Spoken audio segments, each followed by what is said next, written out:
Today, I'm going to help you increase the time under tension for those deltoid muscles.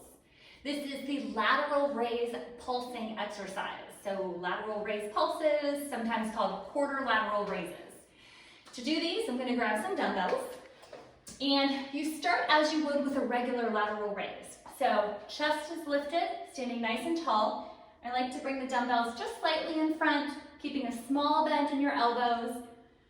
Chest up and hips a little rolled under and core nice and tight. So from here, you're going to begin like a regular lateral raise where you come out and up to where you're horizontal. The trick here is that now you're just doing these small pulses. So slightly up, slightly down.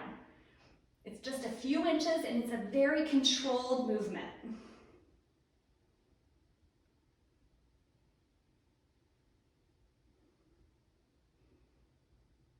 A few watch outs with this. I want to make sure that your elbows aren't too bent or that you're not overly straight with those as you're doing the pulses. It can put a little bit of strain on your elbow joint. The other thing that can happen is the weights that you would regularly use for a lateral raise might be a little too heavy if you're just doing the pulsing motion. So go ahead and step down in weight if you need, because form is most important here.